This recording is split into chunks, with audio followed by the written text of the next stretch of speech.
오늘 주시는 하나님의 말씀은 마태복음 2장 1절에서 12절까지의 말씀입니다. 제가 봉독해 드리겠습니다. 헤롯 왕 때에 예수께서 유대 베들레헴에서 나심에 동방으로부터 박사들이 예루살렘에 이르러 말하되 유대인의 왕으로 나신 이가 어디 계시냐? 우리가 동방에서 그의 별을 보고 그에게 경배하러 왔노라 하니 헤롯 왕과 온 예루살렘이 듣고 소동한지라. 왕이 모든 대제사장과 백성의 서기관들을 모아 그리스도가 어디서 나겠느냐 물으니 이르되 유대 베들레헴이오니 이는 선지자로 이렇게 기록된 바 또 유대 땅 베들레헴아 너는 유대 고을 중에서 가장 작지 아니하도다. 네게서 한 다스리는 자가 나와서 내 백성 이스라엘의 목자가 되리라 하였음이니이다.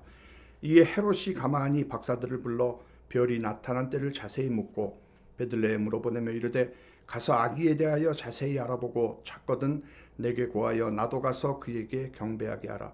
박사들이 왕의 말을 듣고 갈새 동방에서 보던 그 별이 문득 앞서 인도하여 가다가 아기 있는 곳 위에 머물러 서 있는지라. 그들이 별을 보고 매우 크게 기뻐하고 기뻐하더라. 집에 들어가 아기와 그의 어머니 마리와 함께 있는 것을 보고 엎드려 아기께 경배하고 보배압을 열어 황금과 유향과 모략을 예물로 드리니라.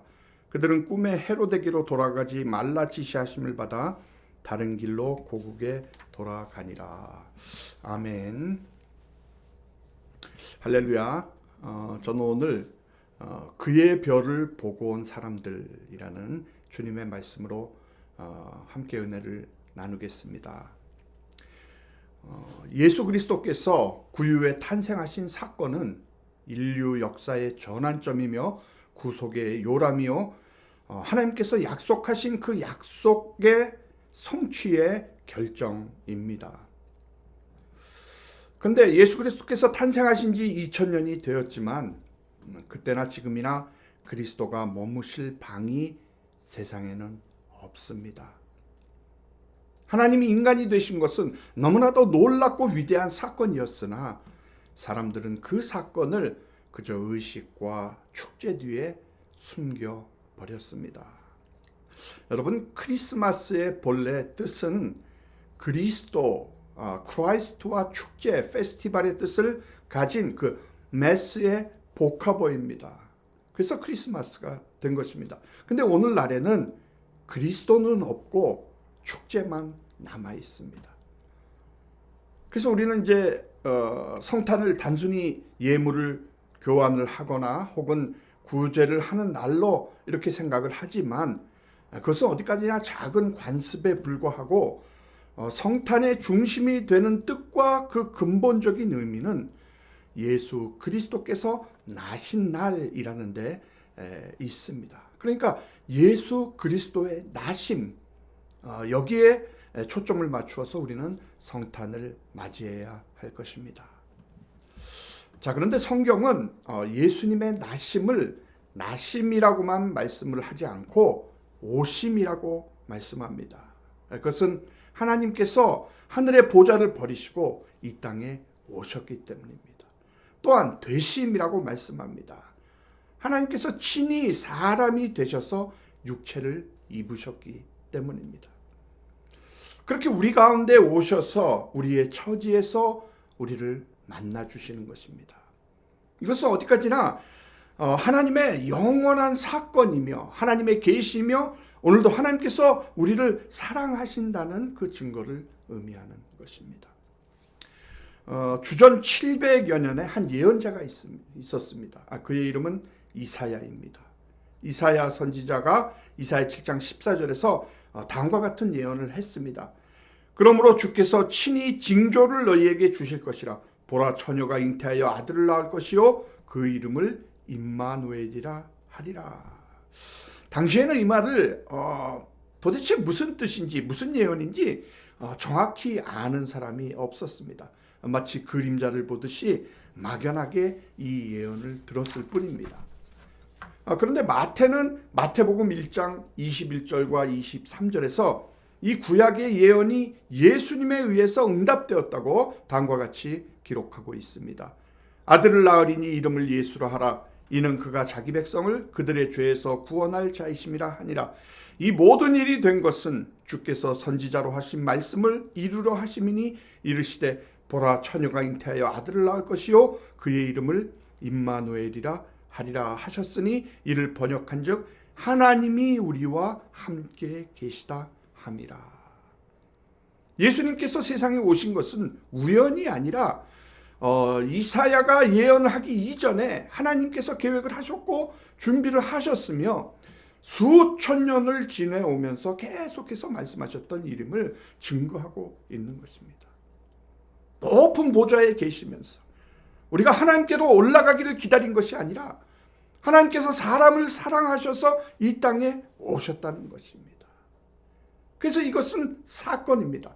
어떤 교리를 말하거나 어떤 깨달음을 전하거나 어떤 진리나 어떤 철학을 운운하고 있는 것이 아닙니다.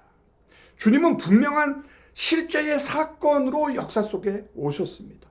그리고 지금의 우리의 현실, 우리의 처지, 이 죄인된 모습 안에서 우리를 만나주고 계시는 것입니다. 그것이 바로 오늘 성탄의 근본적인 의미인 것입니다. 근데 이상하게도 여러분 죄인된 사람들은 의인을 향하여 마음의 문을 열지를 않습니다. 성공한 사람이 실패한 사람을 만나서 위로를 해주고 싶어도 위로할 수가 없습니다. 병든 사람은 건강한 사람의 위로를 달가워하지를 않습니다. 이상하게도 죄인은 죄인을 반가워해요. 혹 여러분 교회 나오실 때에 부득한 일로 인해서 그만 예배 시간에 늦은 적이 있지 않으십니까? 한 5분 늦게 교회에 들어섰는데 다들 제 시간에 모여 있는데 나만 뒤늦게 와서 앉아 있으려니까 좀 쑥스러운 마음이 생깁니다. 그렇게 이제 죄성스럽고 불편한 마음으로 앉아 있는데 나보다 더 늦게 들어오는 사람이 있으면 참 반가운 마음이 생깁니다. 그분이 장로님이면 더욱더 반갑죠. 이렇듯 사람의 마음이 아주 고약합니다. 때때로 여러분의 가정에서도 혹시 부부간의 언성이 높아지거나 분위기가 좋지 않게 될 때가 있지 않습니까? 죄인은 죄인의 위치에서 위로를 해야 하는데 의인의 위치에 서서 죄인에게 충고를 하다 보니까 그래서 부딪히게 되는 겁니다. 절대로 죄인은 의인을 달가워하지 않습니다. 이제 이 원리는 하늘에까지 도달합니다. 하나님께서도 저 죄인을 만나고 저 죄인을 구원함에 있어서는 하나님께서 죄인의 위치로 내려가지 않고서는 불가능했다라는 이야기입니다. 이것이 바로 성육신의 교리인 것입니다. 하나님께서 육체를 입으시고 이 땅에 오십니다. 사람의 모습으로, 죄인의 모습으로. 고난을 당하는 자 중에서 가장 억울하게 고난을 당하는 자의 모습으로 오셔서 그 현장에서 우리를 사랑하십니다. 그 사건 자체가 바로 사랑이요 구원이요 생명이라는 것을 여러분 꼭 기억하시기를 바랍니다. 자, 크리스마스를 우리가 생각할 때 빠질 수 없는 것이 오늘 본문에 등장하는 동방박사의 이야기입니다. 그러면 동방박사가 등장하는 오늘 본문을 통해서 크리스마스를 맞이하는 우리들은 어떤 것을 배울 수 있는지, 그리고 예수님에 대해서 우리가 기억해야 할 것은 무엇인지를 한번 생각을 해보겠습니다. 본문 1절에 보면 헤롯 왕 때에 예수께서 유대 베들레헴에 나심에 동방으로부터 박사들이 예루살렘에 이르러 말하되 라고 합니다. 여러분 왜 하필 동방 박사들입니까? 이것은 무엇을 증거하는 것일까요? 바로 예수님의 나심은 전 우주적인 사건임을 말씀해 주고 있는 것입니다. 그러니까 예수님은 단순히 유대나라 왕으로 오신 분이 아니라는 거지요. 나라를 잃어버린 유대민족에게 정치적 회복을 이루어주기 위해서 오신 정치 지도자가 아니라는 것입니다. 예수 그리스도의 나심은 우주적이요 세계적인 사건입니다. 그래서 저 머나먼 나라 동방에서 박사들이 와서 경배를 하는 것입니다. 바로 이것이 크리스마스 사건에서 가장 중요하게 다루어지고 있는 문제인 것입니다. 다시 말해서 정치와 인종 또 문화와 제도 등의 모든 문제들을 다 초월한 높디 높은 왕으로서 우리에게 오신다는 것을 말씀해 주고 있는 것입니다. 그러므로 예수 그리스도의 사건은 지구촌 어느 구석에 있었던 사건이 아니라 전 우주적인 사건이요, 그 우주를 향한 구원의 역사로 있어진 사건이다라는 것을 증거를 하고 있는 것입니다. 본문 3절을 보면 헤롯 왕과 온 예루살렘이 소동한지라라고 합니다. 동방 박사들이 예루살렘으로 와서 유대인의 왕으로 나시니가 어디 계시냐고, 우리가 동방에서 그의 벌을 보고 그에게 경배하러 왔다라고 하는 그 말은 당연히 예루살렘이 떠들썩할 만한 그런 일이었습니다. 근데 그 다음에 어떻게 했다라는 말이 없어요. 그들이 그 다음에 어떻게 했다, 이 말이 없는 것입니다. 정말 이제 저는 이어서 이렇게 써놓고 싶은 심정입니다. 수많은 사람들이 베들레헴으로 가서 경배하니라. 단지 떠들기만 했을 뿐이지 행동이 없었고 열매가 없었습니다. 예나 지금이나 요란하게 떠들기만 했지 실속이 없다라는 거지요. 여러분, 성탄에는 크리스마스 트리도 있고 화려한 네온 사인도 있습니다. 그러나 예수님의 마음을 헤아려 실천하는 그 행동들이 없습니다. 여기 예루살렘 주민들도 왕이 태어났다는 소식을 듣고 소동은 했으나 그러나 결과는 nothing, 아무것도 없습니다. 바로 이 사람들이 예수님을 십자가에 못 박았던 것입니다. 오늘 본문에서 중요하게 다루고 있는 부분이 바로 이 동방 박사들인데, 물론 그 당시에 박사학위가 있었던 것은 아닙니다.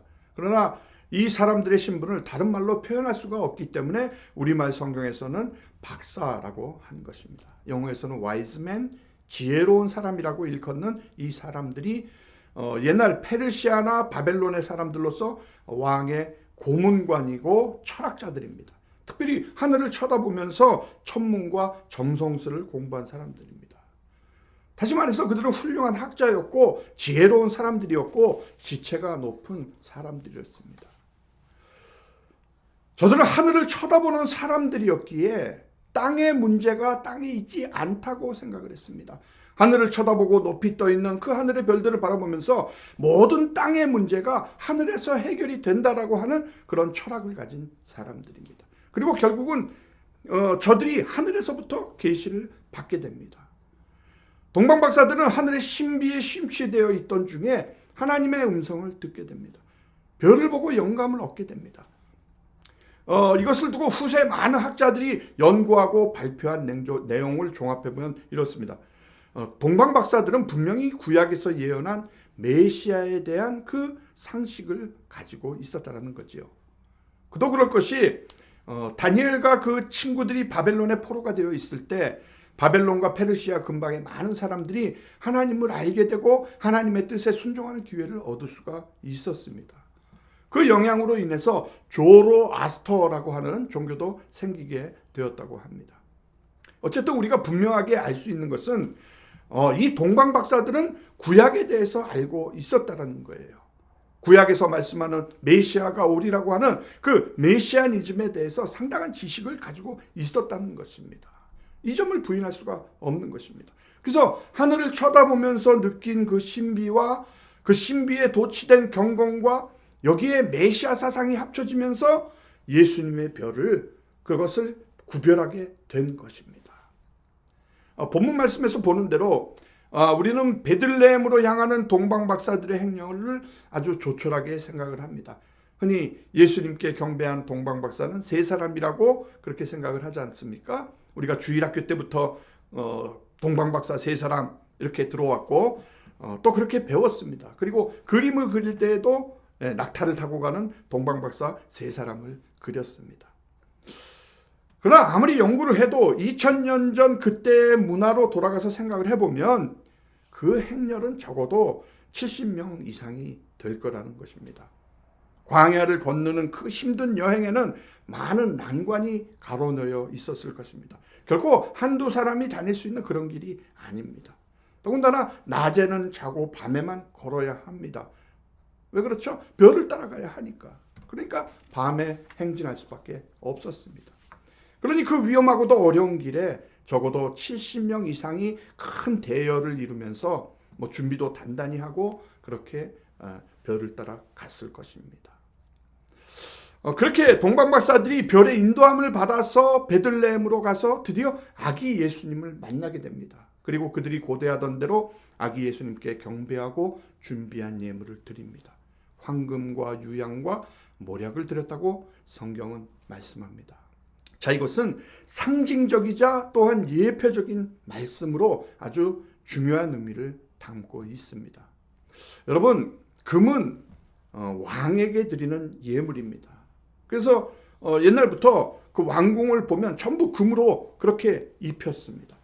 지금도 모스크바나 혹은 로마나 파리 등 그렇게 어디를 가나 옛날 왕궁들을 보면 모두 금으로 입혀놓은 것을 우리가 볼 수가 있습니다.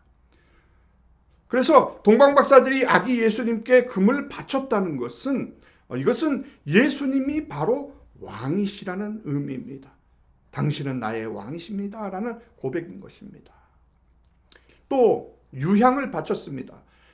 유향은 제사를 드릴 때에 쓰이는 재료인데 제사장에게 바쳤습니다. 그러므로 당신은 우리의 영원한 제사장이 되십니다. 우리 죄를 대속하여 주시는 제사장입니다 라는 고백이 여기에 담겨져 있는 것입니다. 모략이라고 하는 것은 무엇입니까? 산 사람에게는 필요가 없는 것이 모략입니다. 사람이 죽었을 때에 죽은 사람의 시체에 바르는 것이 바로 모략입니다.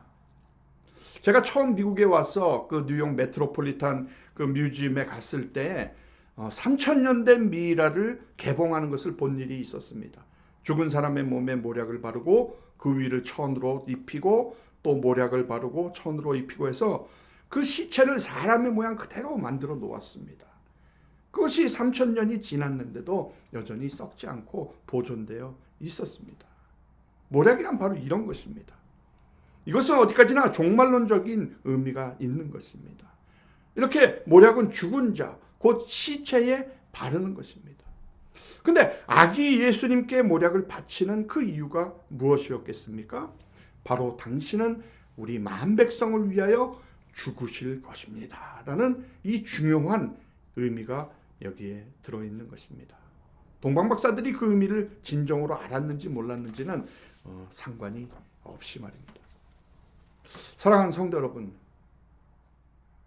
저는 여러분이 이 예수님을 영접하기를, 이 예수님을 환영하고 예배하기를 주님의 이름으로 축원합니다. 지나온 과거의 삶은 탐욕과 세상 즐거움과 또 무엇을 소유하는 즐거움으로 살아가는 인생이었으나 구유에 누이신 예수를 만난 그 이후의 삶은 남에게 무엇을 주는 기쁨으로 살아가는 인생길이 되어야 하지 않겠습니까? 이 사랑의 삶이 있을 때 우리는 아버지 하나님을 만날 수가 있고 영원한 소유를 가질 수가 있는 것입니다. 본문 12절에 보면 박사들이 올 때는 별의 인도를 받아서 베들레헴으로 왔으나 갈 때는 하나님의 계시의 말씀을 따라갔습니다. 그렇듯이 이제 우리가 생각하는 어떤 그런 이성과 합리와 타당주의에 머무르지를 말고 하나님의 진리의 말씀에 순종하면서 남은 인생길을 달려가야 하겠습니다. 노아가 산 위에 방주를 짓듯이 박사들이 하나님의 지시를 따라서 헤롯궁을 피하여서 갔듯이 마리아가 천한 계집종이오니 말씀대로 이루어지이다라고 그렇게 순종을 했듯이 하나님 말씀에 순종하는 기적이 일어나기를 바랍니다. 그래야 뜻이 하늘에서 이루어진 것 같이 땅에서도 이루어지게 되고 하늘의 기쁨과 평화가 우리에게 실현이 될 것입니다. 그러므로 저는 이 성탄의 문제를 그 당시로 돌아가서 근본적으로 생각해 보기를 원하는 것입니다. 이것은 하나님의 사건입니다. 그리고 예수 그리스도를 믿고 받아들이는 자에게는 엄청난 우주적인 구원의 사건입니다. 그러기에 우리가 해야 할 일이 무엇입니까? 우리는 하나님께 경배를 하는 것입니다. 동방박사들은 귀한 예물을 드리면서 그들의 신앙을 고백했습니다. 예수님께 충성을 맹세했습니다. 경배를 드렸습니다. 경배라는 것은 성경 원문 그대로 볼 것 같으면 발에 입을 맞춘다라는 뜻입니다. 예수님께 완전히 항복하고 충성을 맹세하고 그를 높이고 나는 낮추고 그를 찬양하고 나는 그에게 헌신하고 그에게 생명을 바쳐 예배하는 것을 의미를 하는 것입니다. 최고의 사랑이고 최고의 경의를 말하고 있는 것입니다. 그러므로 이 시간 다시 한번 주님께 경배 드립시다. 온전한 경배를 드립시다. 이로 인해서 하늘의 영광 또 땅의 평화가 여러분께 임할 것입니다. 이 성탄의 축복이 여러분과 함께하기를 주님의 이름으로 축원합니다.